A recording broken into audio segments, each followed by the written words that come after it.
पश्चिम बंगाल में चुनाव की तारीख भले ही अभी दूर हो, लेकिन राजनीतिक हिंसा बढ़ती जा रही है। बीजेपी और टीएमसी के कार्यकर्ताओं में खूनी झड़प रुकने का नाम नहीं ले रही है और अब यह हिंसा सबसे बड़ा चुनावी मुद्दा बन गई है, जो ममता सरकार के लिए बड़ा सिरदर्द है। टीएमसी के कई बड़े नेता अब पहले ही उनका दामन छोड़ चुके हैं और अब उनके एक और चहेते नेता ने बगावत का बिगुल बजा दिया है। इस तरह ममता के सामने अपना किला बचाने की चुनौती है और बड़ी हो गई है।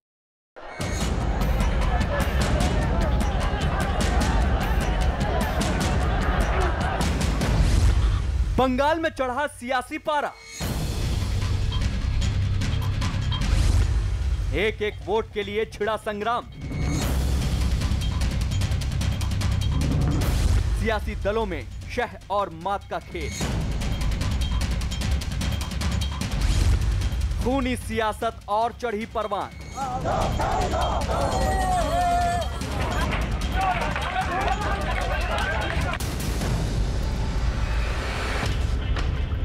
पश्चिम बंगाल विधानसभा चुनाव की तारीख भले ही 6 महीने दूर हो, लेकिन सियासी पारा ऐसा चढ़ चुका है मानो चुनाव चरम पर हो। टीएमसी और बीजेपी के बीच तो ऐसी तलवार खिंची है कि खून खराबा रुकने का नाम नहीं ले रहा। दोनों दलों के कार्यकर्ताओं के बीच जगह जगह हो रही हिंसक झड़प में लोगों की जान तक जा रही है, लेकिन ये सिलसिला रुकने की बजाय बढ़ता जा रहा है।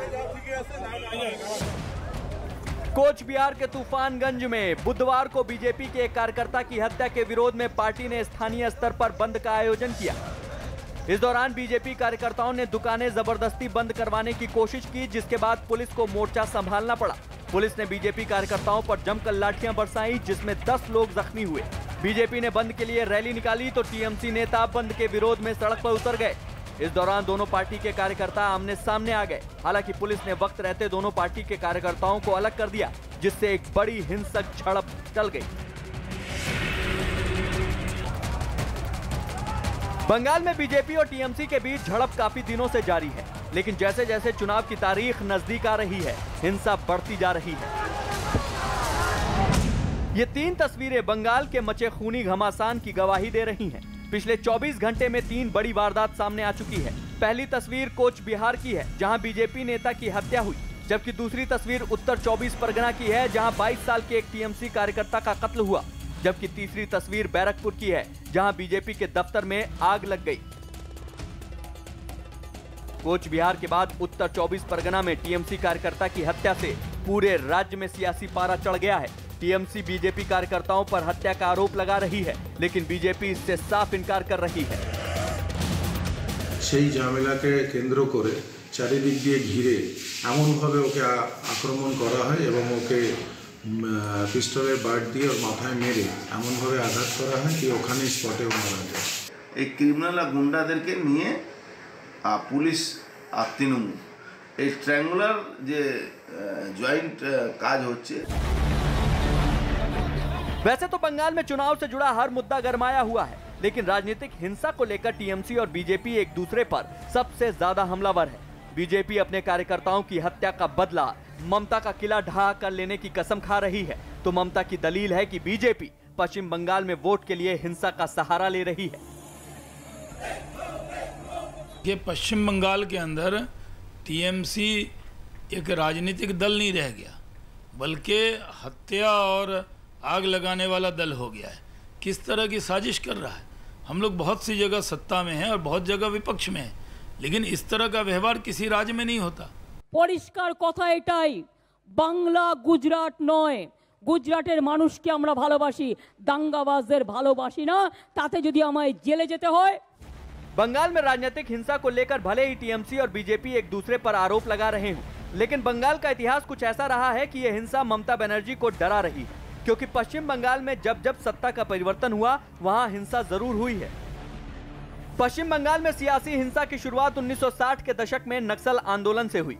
नक्सल हिंसा 1980 के दशक तक चरम पर रही।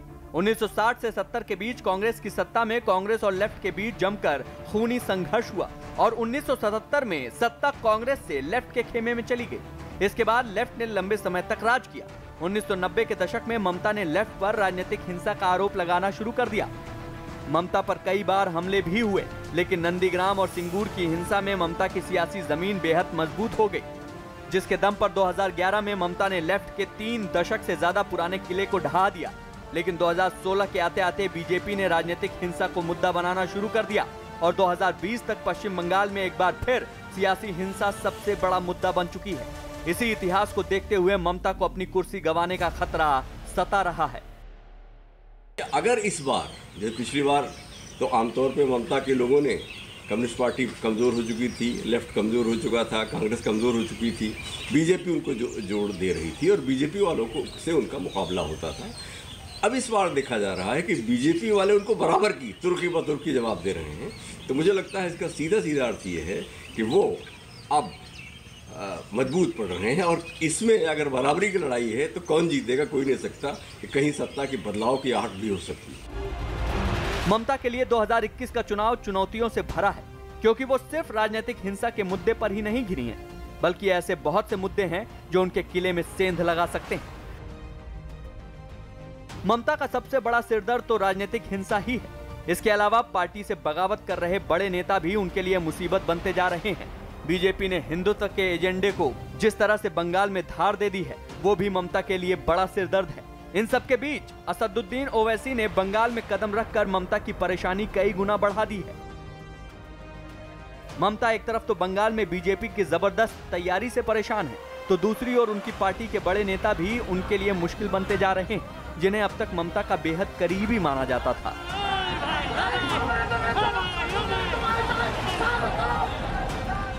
शुवेंदु अधिकारी ममता सरकार में मंत्री हैं, जो ममता के खिलाफ लगातार बागी तेवर अपनाए हुए हैं और वो लगातार टीएमसी के खिलाफ बयानबाजी कर रहे हैं। शुवेंदु ने मिदनापुर में एक बड़ी रैली की, लेकिन खास बात यह कि इस रैली में न तो ममता के पोस्टर लगाए गए और न ही टीएमसी के झंडे गाड़े गए। शुवेंदु की रैली से ही टीएमसी गायब नहीं था। उन्होंने जब माइक संभाला तो टीएमसी पर बरसने से नहीं चूके। हालांकि टीएमसी अब भी उन्हें मनाने में जुटी है, इसीलिए टीएमसी के नेता उनके खिलाफ खुलकर नहीं बोल रहे हैं। মানে মিডিয়া লোকরা আমাকে ভাবছে যে আমি দল পরিবর্তন করব। আমি এখনো একটা দলের प्राइमरी मेंबर, सक्रिय मेंबर, सदस्य। जो बागी होता है वो तो हम देखते हैं, जो लड़ता है वो टेररिस्ट हो जाता है, ये होता है वो होता है, बागी पिक्चर में मैंने देखा। शुभेंदु अधिकारी तो ऐसा कुछ किया नहीं कि उसको बागी का करार दिया जाए। है पॉलिटिक्स में डिफरेंस ऑफ ओपिनियन होता है। शिवेंदु के तेवर बता रहे हैं कि वो टीएमसी के लिए मुश्किल बन चुके हैं और आने वाले वक्त में वो ममता के लिए भी बड़ी मुसीबत बन सकते हैं। शुभेंदु अधिकारी ममता के लिए बहुत ही महत्वपूर्ण है, क्योंकि नंदीग्राम में जमीन को लेकर, जमीन के अधिग्रहण को लेकर एक बहुत बड़ा आंदोलन चला था। तो नंदीग्राम के आंदोलन में जो लेफ्ट फ्रंट की सरकार थी उसका ज़बरदस्त ममता ने विरोध किया था, उनके साथियों ने विरोध किया था। और शुभेंदु अधिकारी उस आंदोलन के प्रमुख नेता थे और अगर वो उनका साथ छोड़ते हैं, अब तक वो टीएमसी के बड़े नेता रहे हैं, तो उनका साथ छोड़ते हैं तो निश्चित रूप से उनका नुकसान है। बंगाल की जंग इतनी तल्ख हो चुकी है कि हर पार्टी एक एक वोट के लिए लड़ाई लड़ रही है। इसका अंदाजा इस बात से भी लगाया जा सकता है कि कोलकाता में टीएमसी के मंत्री जावेद खान ने मंदिर बनवाया है और उसका उद्घाटन करने भी पहुंचे। इस दौरान उन्होंने मंदिर में पूजा अर्चना भी की। टीएमसी के मंत्री के इस दांव पर भी सियासत तेज हो गई है।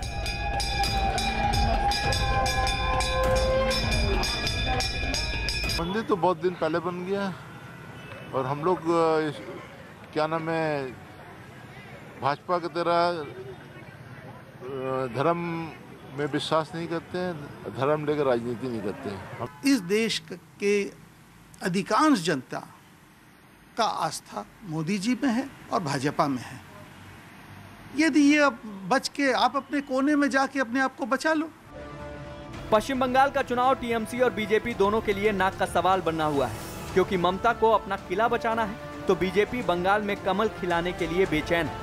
इन हालातों में पश्चिम बंगाल का चुनाव और भी दिलचस्प होने जा रहा है और ये भी माना जा रहा है कि पश्चिम बंगाल के सियासी समीकरण लंबे वक्त के लिए देश के सियासी समीकरणों की दशा और दिशा तय करेंगे।